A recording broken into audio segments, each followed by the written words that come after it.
Hi, and welcome to The Working Songwriter, the show where today's best songwriters come to talk shop. I'm your host, Joe Pug. Each episode here, we host a distinguished guest, and we ask them to go deep on their inspiration, on their process, on the general ups and downs of making a life in music. So, whether you're a grizzled veteran doing a Reddit AMA that your millennial publicist made you do, or else a scrappy upstart, doing an Instagram Live that no one tuned into, this is your show, because ultimately it is what every writer seeks most, an ironclad excuse to put off actually writing.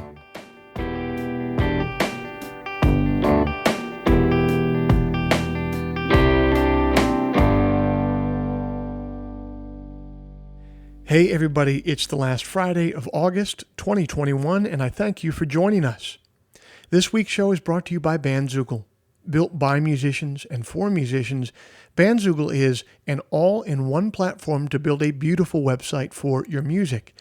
I'm old enough to remember when you had to pay somebody called a web developer to get a website made, and it would always be some guy named Orion who drove a Dodge Viper with an Avicii bumper sticker on the back of it, and who was always trying to sell you Portuguese ketamine.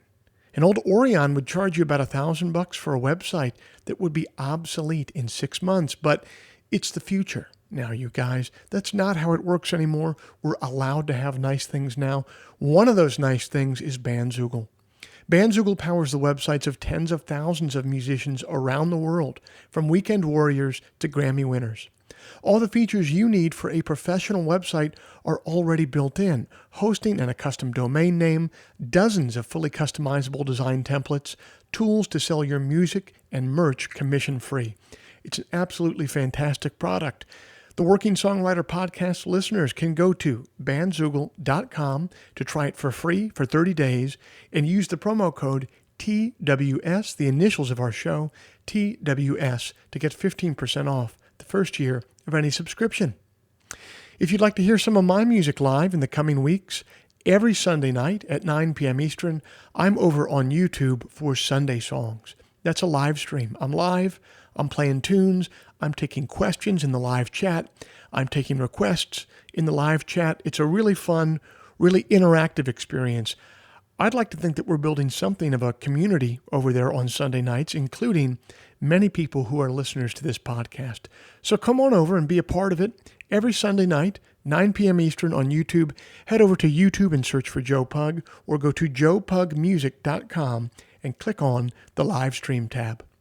Finally, if you enjoy this podcast, if you'd like to help it remain a viable endeavor for me, here's a couple things that you could do to help. First, you could become a supporter of the show over at Patreon. Patreon is a platform that allows you to directly support creative endeavors that you find meaningful. You just head to their site, Patreon, you search for The Working Songwriter, or you search for my name, then you sign up to kick in a few bucks every month for the show.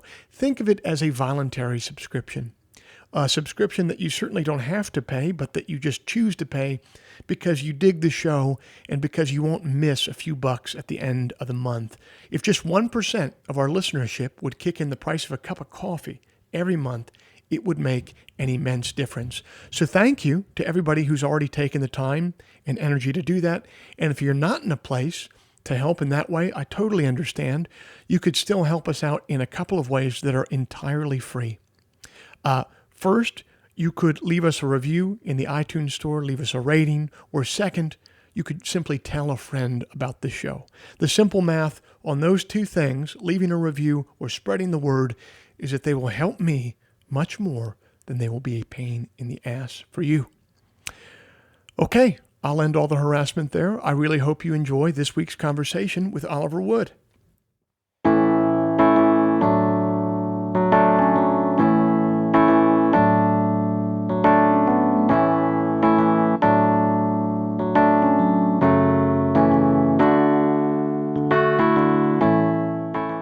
Our guest this week got his start as a sideman in the blues clubs of Atlanta, and who then went on to found a Grammy-nominated band with his brother.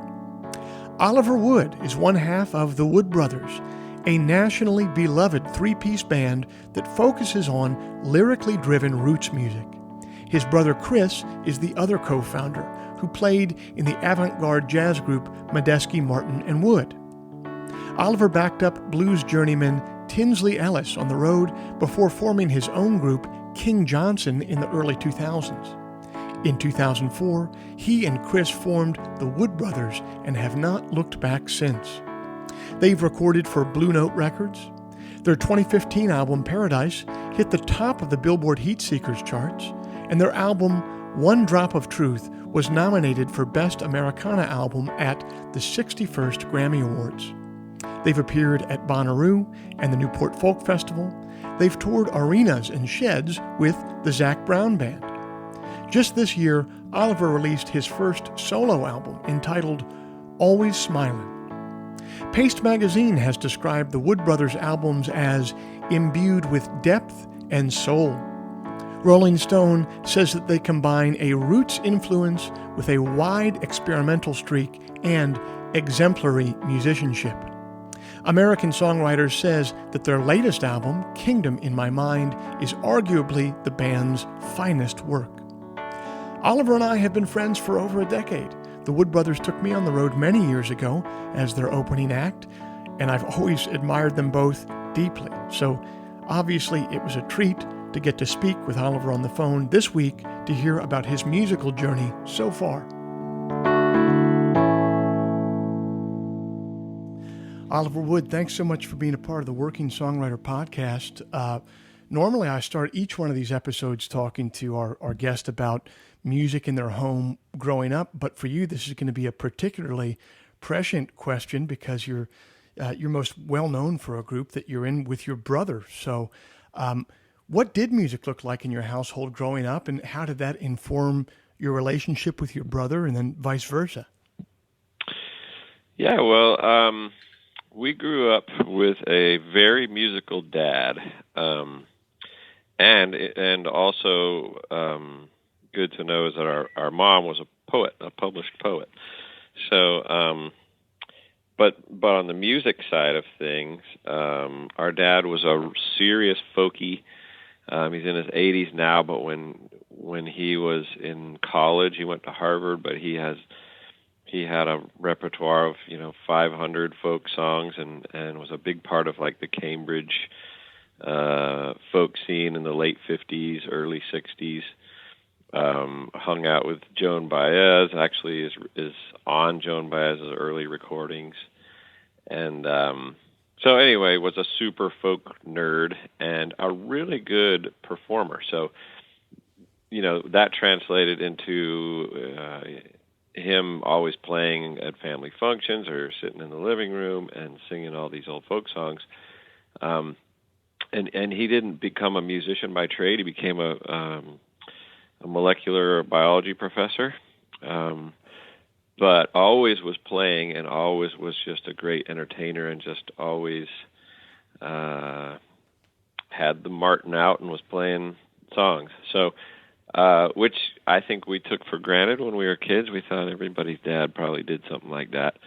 But between his music and then, of course, his record collection, which was all over the place, from classical to blues to bluegrass and everything in between. That was super influential. I was on the edge there too, choosing between music and teaching molecular biology. So I feel for your dad. Is that right? No, I'm just kidding. Oh, got it. Okay. I thought you were more of a thespian. Yeah, exactly. Well, what was that like then? Some people's whose parents are really into a certain type of music or art, they kind of go in the opposite direction. They want to run away from what their folks did, but it sounds like you and your brother kind of were interested in it and ran towards it. Why do you think that was?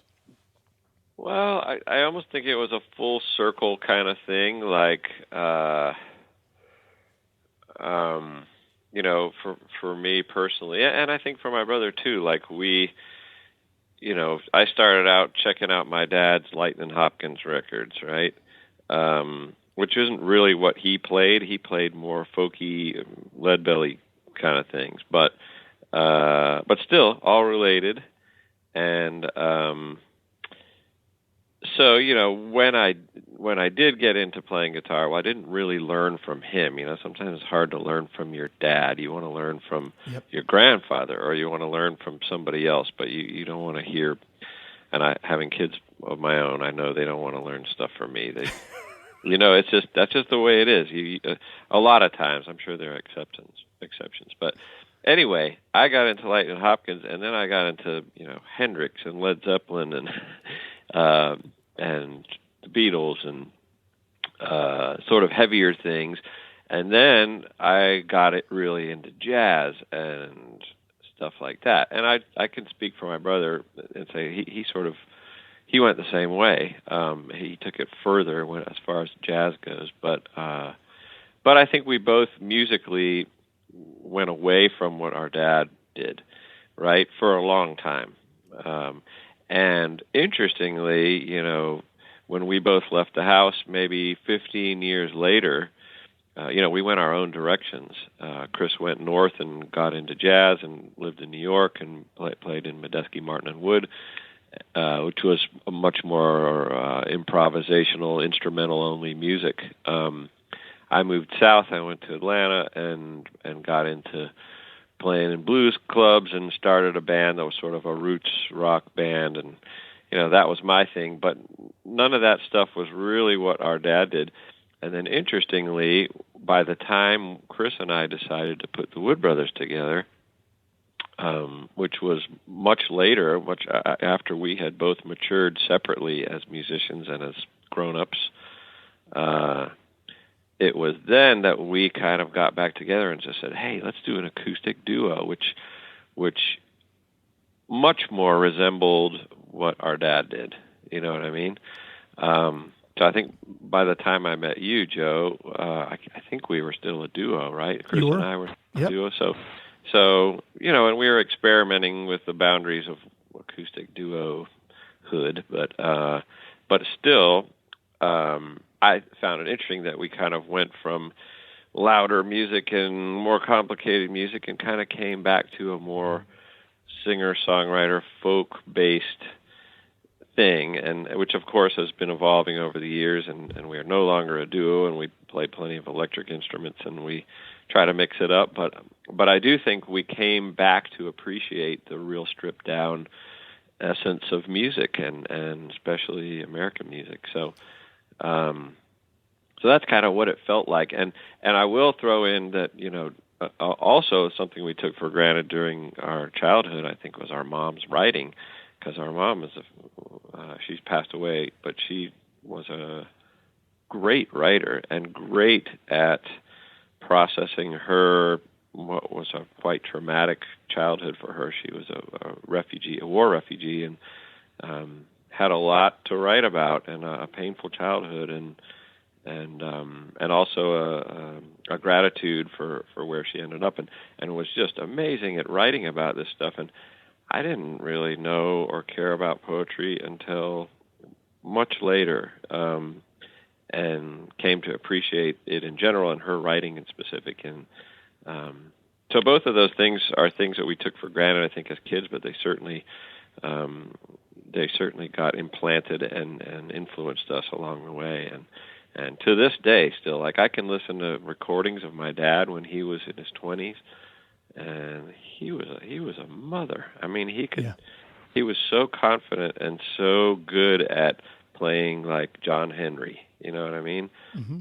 Or just a classic song like that, or even like a Harry Belafonte song, or something that was, really popular during the folk explosion or implosion, like some of my friends like to call it. So anyway, I just really admire my parents now more than ever. I didn't quite appreciate it back then, but huge influence, and still inspiring. What has been their reaction, or at least your dad's reaction, to the two of you coming together as a group? Well, my mother was able to witness that too, and both of them, I think, really love that. And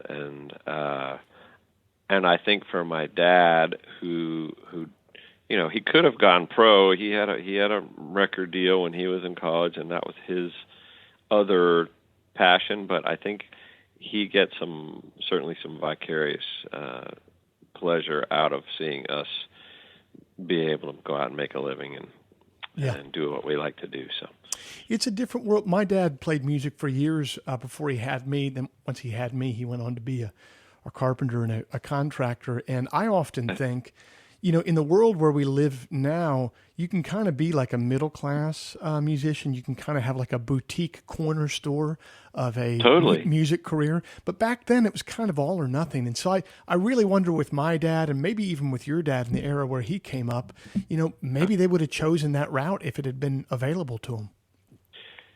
Maybe so. I know. I got to tell you, my dad has enjoyed, since he retired, he has gotten much back into music, and wrote a lot of protest songs, like really got fired up about the Trump years, and wrote a whole bunch of really intense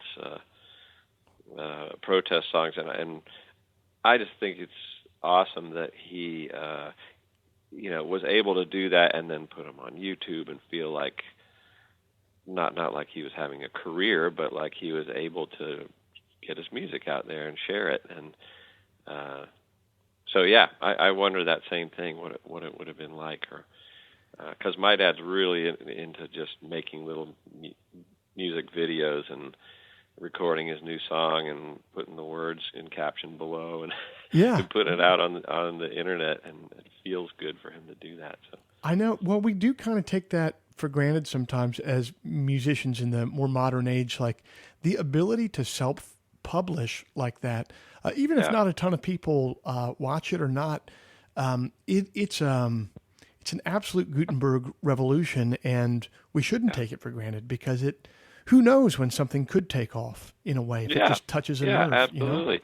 And it's gratifying, just it's cliche, but just the process is what it's all about, is what we find, is it's like the joy of writing a song and putting it out in the world, whether 3 people hear it or 3 million people hear it, is it's great. It's amazing. So I'm psyched that my dad is able to do that in his twilight. Well, and that's true. What you just said there is the process being the most pleasurable and important part. That it's true, because if it's a song that you put out that you wrote like 10 or 15 years ago that millions of people have listened to, that song is usually not as important to you as the song that you just wrote that you love that like 3 people have listened to. You're like, no. That's a good point. Don't listen to that old one. This new one, this is the jam. Right? Yeah, that's a good point. Well, and I really have felt, and I'm in my mid-50s now, and I'm at a place where I'm really looking back and appreciating my mentors, and where I have a lot of young people that I am closer to, who I feel like I'm somewhat of a mentor to, Mm-hmm. And I find this a common conversation, going both directions, which is, for young people who are trying to, quote, make it, the lines are sort of blurry and what that means. But I feel like personally what I've been thinking about and talking about with people is just, I've been doing this a long time, and I've been touring a long time. And for instance, in the early days of touring, that was pretty glamorous and self-indulgent, and wow, people are clapping for us, and we're meeting girls, and we get to go all over the place. And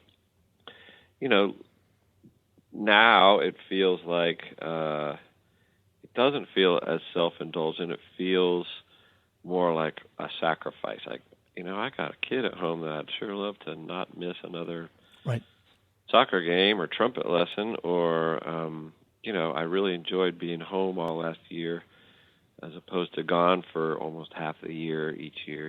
And so there come times on tour now where I'm like, what the hell am I doing out here?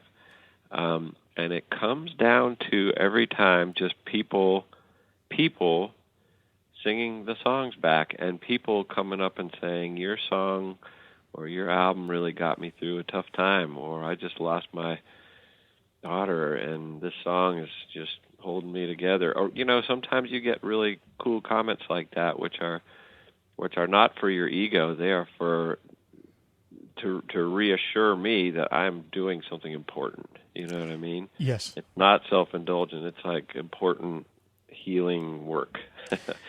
Yeah, and that's a perspective that's really changed and become way more obvious. Oh, that's why we're doing it. These people have also been cooped up all year, and they need some music, and it heals them or it makes them happy. And it takes all. When we've been playing these shows, I'm in the middle of a tour right now, and it's still a little precarious to be out there, but you forget that, like, when after all the turmoil that we see in the news all the time, like when you have 1,000 or even 100 people watching some music, they're putting their differences aside and just we're all there in the moment together, and that's what it's about, man. It feels really good to know that that's the priority. it is. And, when you talk about people coming and giving you those reactions to your work, it shows both that it's important work, but it's a nice reminder to you that if you're a person that can write and sing songs that affect other people, that's a gift that's been given to you. And there's a lot of ways that you can look at who gave you that gift or where it came from, but it's certainly a gift. And when you're younger, in your 20s, early 30s, whatever, I think you can just look at that gift and say, well, isn't this sweet that I got this and someone else didn't? And then maybe as you get older, you start to look at it more as like, wow, I've been given this thing. I need to, I can't hide it away in the sand. I have to go take it out and I have to give this to other people because that's what's required of me since I was given this, Yeah, I do like that. I do like that frame of mind. I do. And I got to say, I've been excited to talk to you, also about writing and creativity, because that's something that is sort of really in the front of my mind lately. Having, like you, during the pandemic, I had enough time to make a solo album for the first time ever. I've always been in bands. I've been in the Wood Brothers for 15 years and collaborating in that little circle. And I had fun collaborating with some other people. I also had fun, I'm probably like you, a nerd. I've read everybody's biography. I've read everybody's interviews on songwriting. I'm fascinated by my brain and how it creates and how it gets in its own way and keeps me from creating. And so that's kind of another thing that I've gotten excited about lately. Not only why to write songs and to keep doing this, but also how it works. And I feel like the message you get from almost any writer is like, we're not fully in control of it. There's all kinds of ways you can try to get out of your own way. Yes. But it's interesting because one thing I did over the lockdown was I took on some guitar and songwriting lessons over Zoom, just mostly for Wood Brothers fans. We sort of put out a limited little message. Anybody want to take some guitar lessons or talk about songwriting? And so I did a few, couple of weeks, just like Zoom calls with people. And some people wanted to learn how to play a certain song or just learn some guitar knowledge. But there was a lot of people who wanted to talk about songwriting. And at first I thought to myself, well, I don't know anything more about songwriting than anybody else. And I don't really even feel like I've gotten better at it over the years. In fact, I may have gotten worse, but I'm as passionate as I ever was about it. But I did realize that when I started trying to help people with their songs, well, I did have something to offer. How sometimes when you teach somebody how to do something, you realize how much you know about it. Yeah. That's really interesting because I do have the same feeling that you do. I don't feel like I've gotten any better at songwriting over the last 10 or 15 years. I feel like I've become like a better guitar player. I've become a better singer. I've become better.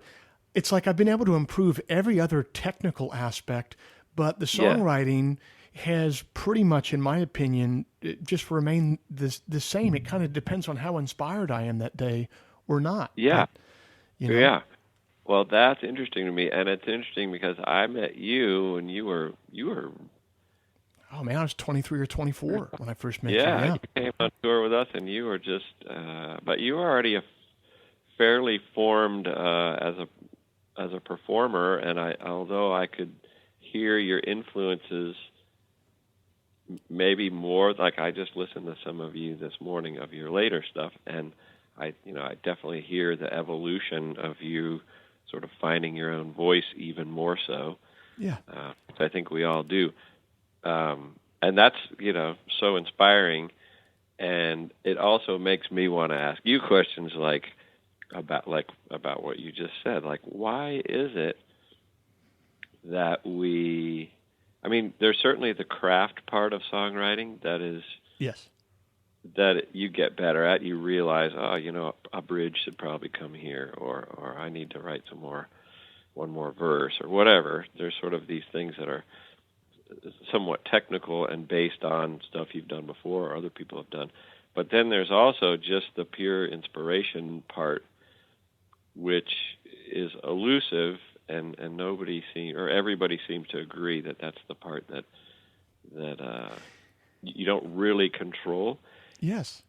And what I'm curious about, though, is like I said, I feel like it's almost a little bit harder because, and I'm wondering, is it because as I get older, am I less vulnerable? Like, when you're younger and you're trying to figure yourself out and you're struggling with your own identity and relationships and things that tough lessons, that gives you a lot to write about. And it's not that you need to suffer, but it's that you maybe are more vulnerable. And I feel in some ways I might not be as vulnerable as I used to be, and I might be holding some. There's places in my psyche that I don't want to go. Yeah. Because I've learned to deal with those things, or I don't know what it is. But I'm curious, since I've known you now for probably 10 years. Yeah.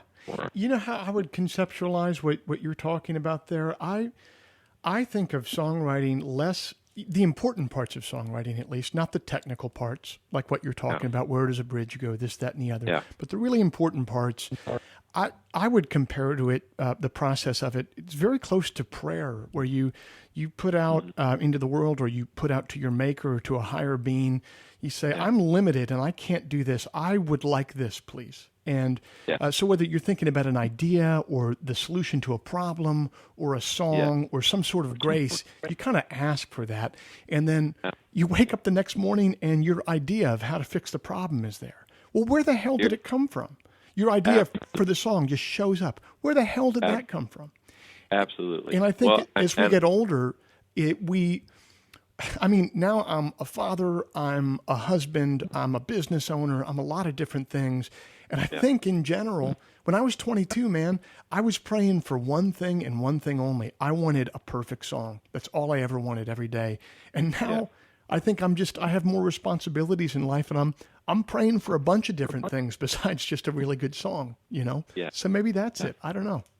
Well, I think that's a really good point. And I think the one thing that I have learned from my own experience, but also reading about, what does Paul Simon think, or what is whatever, just whoever, is that the common thread there is a lot like what you said. It's a faith-based attitude where you trust that the inspiration or the song is going to come, as opposed to feeling like you can control it. And I think I've heard it said, like, you should, when you're writing a song, you need to follow it. You don't try to lead the song. Yes. Like, you're always following it and discovering it. It's like chipping away the stone of a statue. You can chip away at it, but you are not in control of it. And like you said, if you pray about it or even think about it and give it to feed your subconscious at night, and then you wake up in the morning, your subconscious has been working while you are asleep. And that's one of the things that I'm really into right now. It's like, well, how else do you do that? When you go to sleep, you know, a lot of people go on a walk, they go on a long drive, and then somehow their brain is in a different mode that allows for things that you can just trust. Things are going to come to you. That's it. And then you don't end up spending a lot of useless time in the writing room. Like once you get to that point with the song where effectively, you know, the Apple spinning beach ball of death starts going, you know, because your subconscious or your mind or whatever, some sort of spiritual connection, it's like, okay, we're downloading information here. We're computing right here. No amount of you sitting in the writing room is going to speed that up. So yeah, at that point, I go for a walk. I'll go pick up my kids early. I'll go do some laundry, whatever. And that spinning beach ball is going to be finished when it's finished, and I have no control over that, you know. Yeah, you just have to show up and feed it once in a while, though, right? You have to write down that first idea and then just let it marinate. But you do have to. I do find that apathy doesn't work either. Like I can't just sit around and wait for stuff. Like every once in a while, I have to go. Like I've been really into every morning just doing morning pages, you know, about that, like Artist's Way kind of stuff. And I do a little meditating every morning. I've gotten to the habit of that. And but part of that is like those first thing in the morning ideas, might as well jot them down. And just, you know, the act of showing up for that. But after that, you know, walk the neighborhood or do something completely different, mow the lawn and see what comes to you. Mow the lawn and hope for a hit, man. You know what I mean? Yeah. I really like that it has been proven. I think Paul Simon throws a ball against the wall and catches it, you know, like a baseball, and catches it in his glove. And I've heard all different kinds of, you know, people have different things that they do, and walking and driving may be the most common ones. But there is that way that you preoccupy your logical, controlling, judgmental mind. You preoccupy it with something menial, and then that sort of lets your other part of your brain do its thing. It does. Now, the crucial thing in our modern world, though, is we have so many opportunities to consume kind of passive media. So I find myself, and maybe I shouldn't be saying this on a podcast that people are listening to right now. I'm kind of undercutting my own audience here, but if I'm going to go take a walk or run on a treadmill or go for a drive, I find I can't have other media on and still have my subconscious doing that work. I can't be listening to a podcast. I can't be listening to a new record. I just got to be kind of alone with my thoughts. Absolutely. No, and that's why I think something like driving a car, for instance, or walking or riding a bike, there's a certain amount of motor skill and attention that occupies your brain, which if you were also listening to a podcast or something, I don't think that's the same thing. I agree with that. It's almost like you have to do something and it becomes a little bit zen or meditative when you're taking your walk or your drive. I think we just halved the listenership of this show. I think I really effed this up.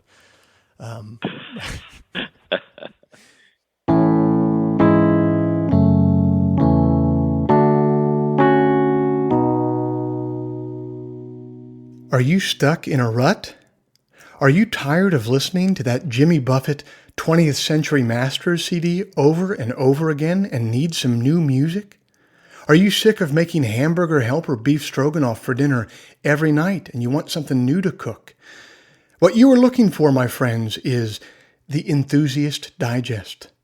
That's my monthly newsletter, which arrives in your inbox the first Sunday morning of every month, bursting with musical recommendations, poetry selections, recipes and cooking techniques for my favorite dishes, and items of general interest culled from the vast cesspool that is the internet. The Enthusiast Digest is free to subscribe to. If you dig the poetry that you hear on this show and the artists that you're hearing from, you'll dig the newsletter because I approach it with the exact same sensibility of curation. Go to joepugmusic.com/newsletter today to sign up for free. That is joepugmusic.com/newsletter. It takes approximately 15 seconds to sign up for a free newsletter that will enrich the first Sunday of your month with a veritable cornucopia of new and delightful recommendations. That's the Enthusiast Digest, the first Sunday of every month. Sign up for free at joepugmusic.com/newsletter.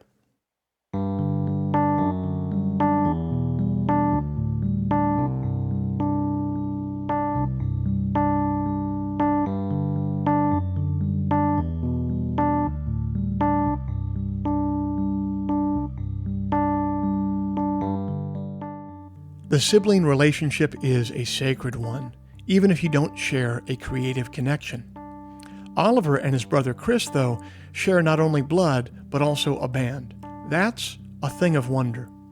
And there's a poem by Philip Levine that speaks to that rare treasure of having a creative connection with a brother. It's entitled, My Brother, the Artist, at 7. As a boy, he played alone in the fields behind our block. 6 frame houses holding 6 immigrant families, the parents speaking only gibberish to their neighbors. Without the kids, they couldn't say good morning and be understood. Little wonder he learned early to speak to himself, to tell no one what truly mattered. How much can matter to a kid of 7? Everything. The whole world can be his. Just after dawn, he sneaks out to hide in the wild, bleached grasses of August and pretends he's a grown-up, someone complete in himself without the need for anyone, a warrior from the ancient places our fathers fled years before, those magic places, Kiev, Odessa, the Crimea, Port Said, Alexandria, Lisbon, the Canaries, Caracas, Galveston. In the damp grass, he recites the names over and over in a hushed voice while the sun climbs into the locust tree to waken the houses. The husbands leave for work, the women return to bed, the kids bend to porridge and milk. He advances slowly, eyes fixed, an animal or a god, while beneath him the earth holds its breath.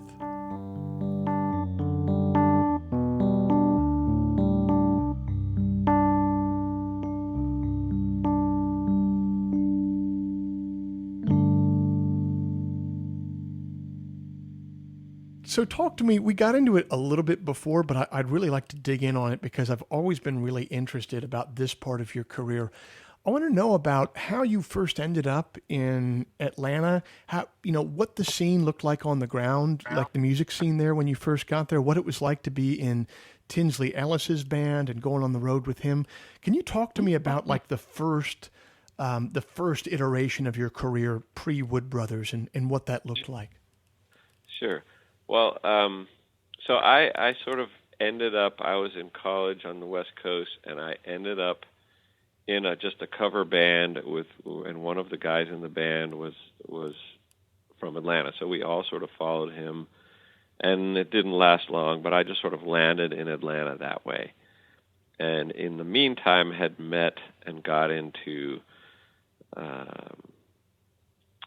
playing in a few just certain gigs, like at blues clubs with just older guys. So I had all these older mentors that, and I was really just a guitar nerd that just, was a geek for anything blues. So white middle-class guitar nerd that was hanging out with just some great old school Southern musicians who just let me play, and that's where I got excited about just playing gigs. And eventually some of those guys I also met people who were writers and got me excited about writing, and I hadn't even started singing yet. I wasn't even singing until I was 26 or 7. Oh, wow. So, people that encouraged me and gave me confidence to do that stuff, because I was not a super confident, extroverted type. That was not me. So I started doing these regular little blues gigs, backing up older blues guys, and in the Atlanta scene, and at some point, Tinsley Ellis, who's out of Atlanta, was a guy who gave me my first gig, where I got in a van and went all over the country, and I was backup guitar player for him, and he was just a great teacher in terms of not just the music, but also just the business and how it all works, and it's how I kind of learned how to be a band leader, or all the business crap that there is to deal with. He taught me about that too. And well, let's break those into two things. So yeah. Being a band leader, first of all, what did you learn from him there that you've taken away? Well, when you're at that level, it's like you're the tour manager too, and so you're. Tinsley had a booking agent, but he was basically the tour manager, and so booking hotels and how to deal with club owners and how to get paid. I'll never forget when there was a gig where we were set up and ready, and the guy didn't want to pay the 50% up front or whatever. He didn't send his deposit. So Tinsley had the place was full, and we were about to play, and Tinsley had the drummer go out and start taking his cymbals down just to make it look like, just sort of bluffing. But I was like, man, that was a ballsy, cool move, because then the guy came up with the money, which he had just collected at the door, and show went on. But that's just kind of a fun little example of it's kind of a weird and semi-crooked out there sometimes, and so there's a lot to know. And that was before cell phones. That was toll booths, and what do you call those? Phone booths. Payphones, yeah. And road atlases and things like that, and set lists and stuff like that. So, but that's Tinsley is the one who inspired me to co-found my first band, which was called King Johnson, which I founded with another one of my mentors named Chris Long, who really was the first guy I met who he was a bass player, sang his butt off, but also wrote songs, and really got me into songwriting. And really, both he and Tinsley were the first people to really inspire me. Tinsley let me sing one song a night. He knew that that's what I wanted to learn how to do, and so he said, all right, you're singing one song a night. It's his show. He didn't have to do that. Right.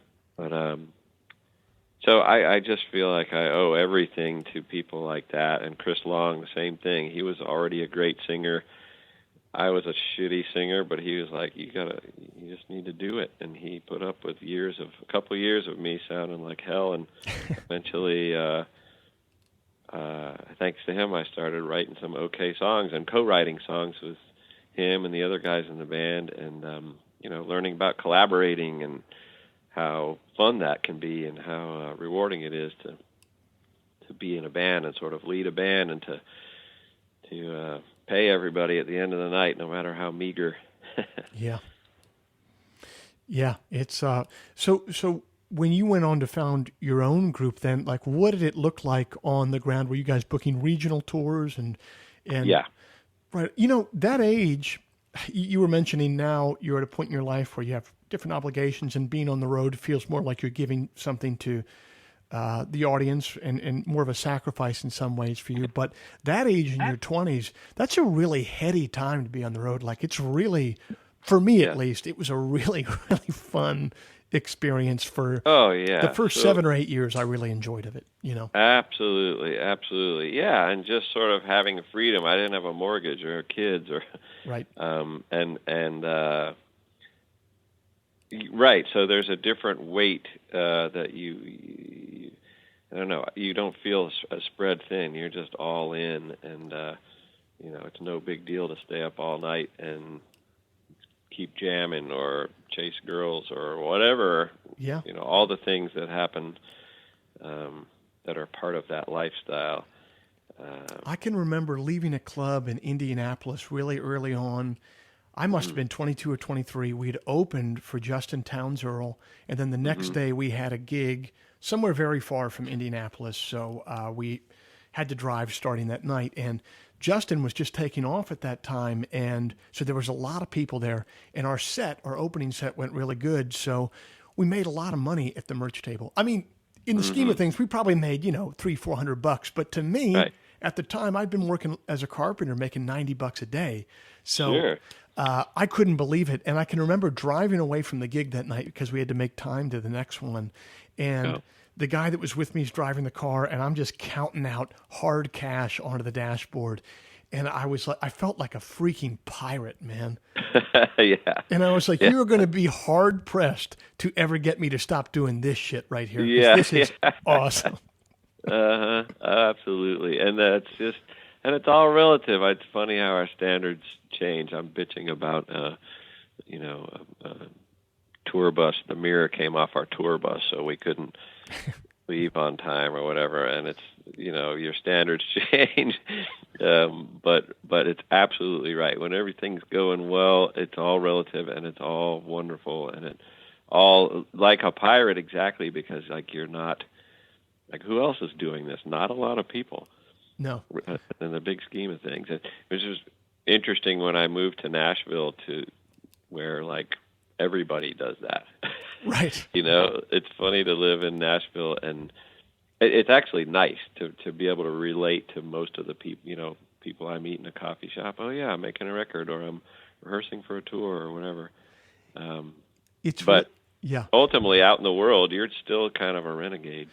It's really funny. I am the opposite. I live in the suburbs in Maryland, and when I'm off the road, I'm out at the playground taking care of my kids. And if someone asks me what I do, I mention what I do, but it's so unusual that they almost don't even process that that's what I do for a living. They think, oh, well, here's a guy who's like a stay-at-home dad that fancies himself a musician or something like that. Yeah. Like, what's your real job, and how do you make money? Or Exactly. And I don't want to get into it with anybody, so I don't ever. But it's just like, but from their perspective, I totally get it, because it is unless you're living in Nashville, it is a really freaking weird thing to do for a living. It really is. It's so funny. I'm reading the Prince memoirs somebody gave me, and it's interesting to listen to him, because he hit it huge, right? But he just stayed in the suburbs of Minneapolis. It's not like he moved to L.A. or New York or something, and just think about what a outlier that is, for what he does, or it's just interesting to think about, and that's at any level. If you're a singer-songwriter, so you lived in Austin for a minute, didn't you? Yeah, my wife and I were there for about 7 or 8 years. But then once we started a family, we got 3 kids now. I got 3 kids under the age of 4. 3 kids? 4. Yeah. Wow, ambitious. Yeah, we're going for it, man. Good for you.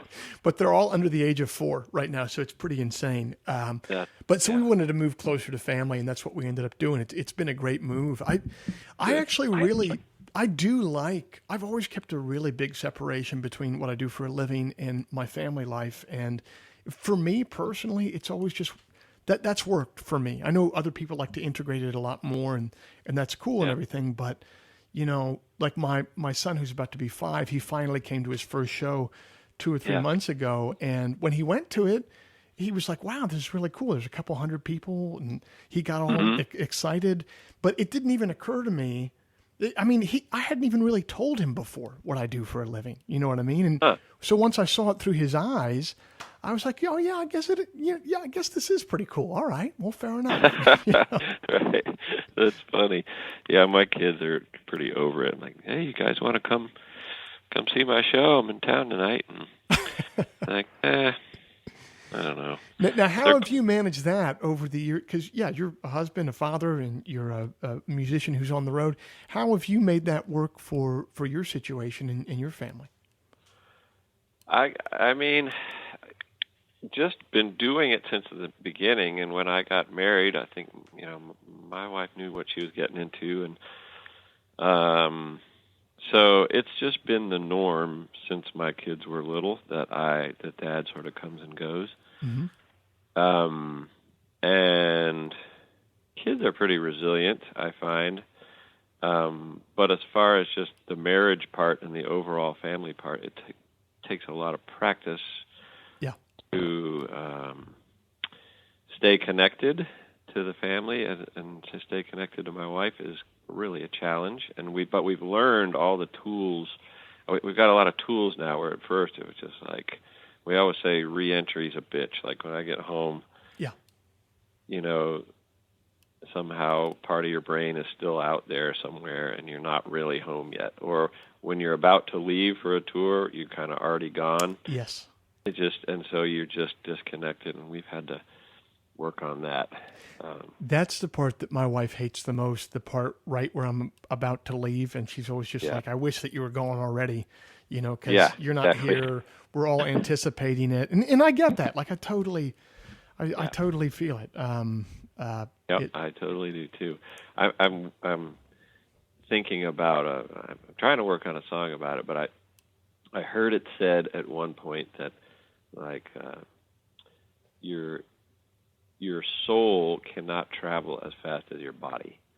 So it's like when you get off a plane from somewhere, your body's there, but your soul is still catching up. Yes. And that's kind of what it feels like sometimes. Or sometimes maybe it needs a head start. So before your tour, you're just a shell. That's a really good way of phrasing it, because that is what it feels like. You have to be somewhat of a different person. But, and that would be anyone with any job. I feel like if you were a lawyer or you were a molecular biology professor, as your dad was. You got to put your head in that game, in that mode. Yes. Yeah. Well, speaking of putting your head in different games, I wanted to wrap up the interview today talking about this most recent record, which is, as you mentioned, the first solo record that you've done in this very long career in music. Do you find writing for this? I find if I put myself in the frame of mind that I'm writing for a new project that isn't quote unquote Joe Pug, that I get really inspired to write. Whereas I feel like if I'm just writing for my main project, sometimes that can feel like I'm doing homework and I want to play hooky for my homework. Did writing for this project that wasn't a quote unquote Wood Brothers record, did you feel that same sort of creative impetus? Absolutely. And I think, I love like the Wood Brothers thing has become a really cool collaborative just machine that is really fun, and I don't take it for granted one bit.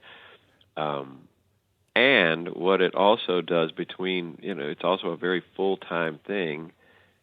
Throw on top of it my family life and my inability to multitask very well, and it just seems like I never have time to do something different, and I've occasionally had little windows where I was like, oh, maybe me and such can co-write a song just for fun, So collaborating with people outside of the Wood Brothers is a treat. It's just like, ooh, there's nothing at stake. We're just going to have fun. And so I kind of started doing that even the year before the COVID thing, where I would somebody would come through town, Carsey Blanton. I don't know if you know Carsey or Phil Cook. These are I know Phil. Some people that I just really like, and they came through town. And we're just like, let's just write a song together. So, and we actually have a great studio. The Wood Brothers are lucky enough to have a really neat spot to work. So it's near my house. So anyway, just starting to collaborate with people outside of the Wood Brothers, and then also maybe writing something for myself that is more personal, or something that I'd rather not collaborate with the guys in the band on, or that I just want to do it my own way and see what happens, or something that wouldn't work for the Wood Brothers, or just so I guess the idea is just to have time and energy to do other stuff and with other people, and that means collaborating with musicians, with writers, with producer types or engineer, just an engineer, our engineer Brooke Sutton that I've worked with, who also works with the Wood Brothers. I don't know, just hanging out with him and just nobody else in the studio, and let's just try some stuff. And yes. So yeah, it was me feeling it felt like really indulgent, and like you're saying, like a little bit like playing hooky, and like the main project has been something I've been working on for so long, and it feels like work. And of course, those things go in cycles, because now I'm back in, like, cool, I'm psyched to write some Wood Brothers songs. So Exactly.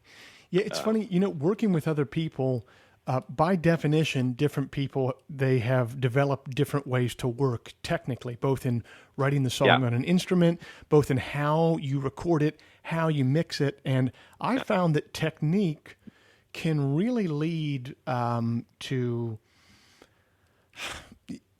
Technique can have a major impact on how a song kind of turns out. So the more people, I try to work with other people as much as possible, just to kind of steal the different techniques that they're using, you know what I mean? And have them steal from me as well. But those techniques are, you just get tired of your old tricks really quick. Absolutely. I'll get tired of a technique for recording a record the moment after I've recorded one freaking record with it. I don't want to do another one like that, I totally agree.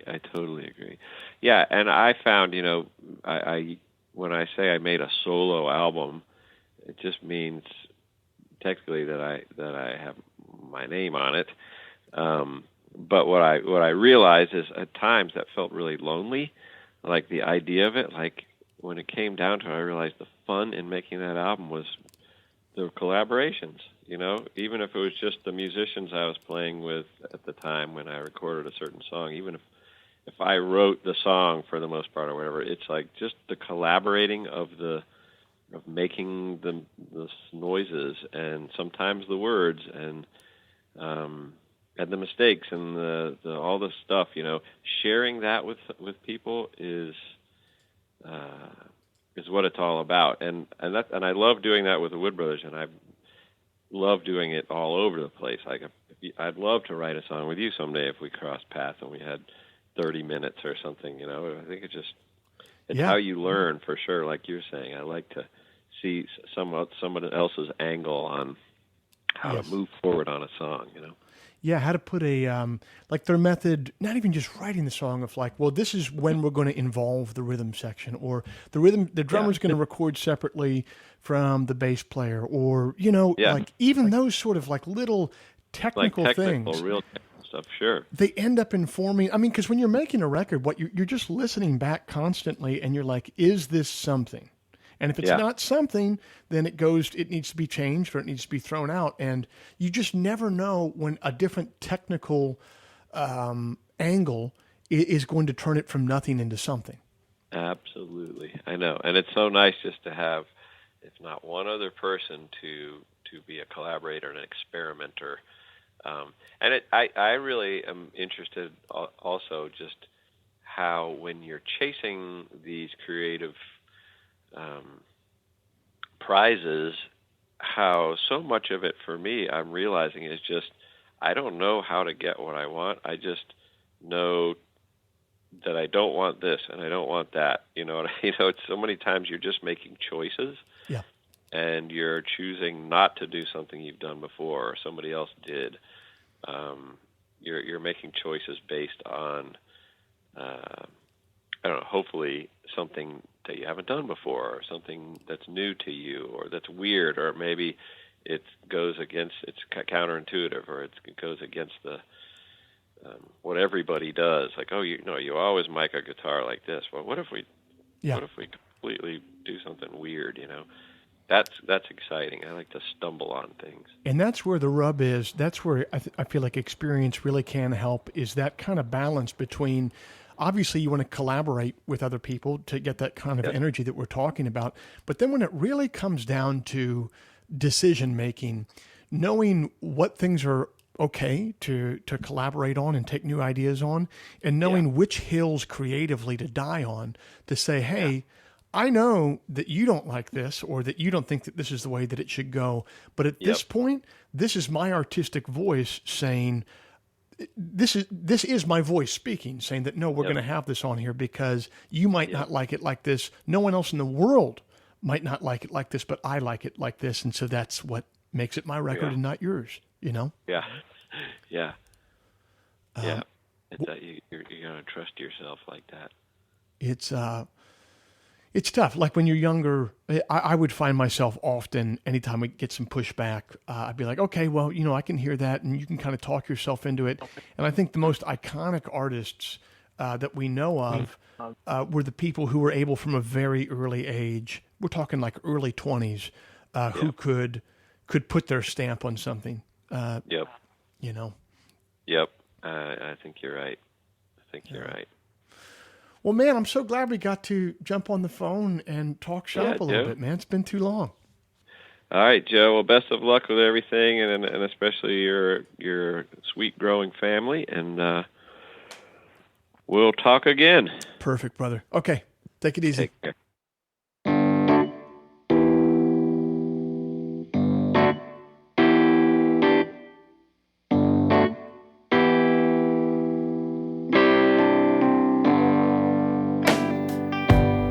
This week's show is brought to you by Bandzoogle.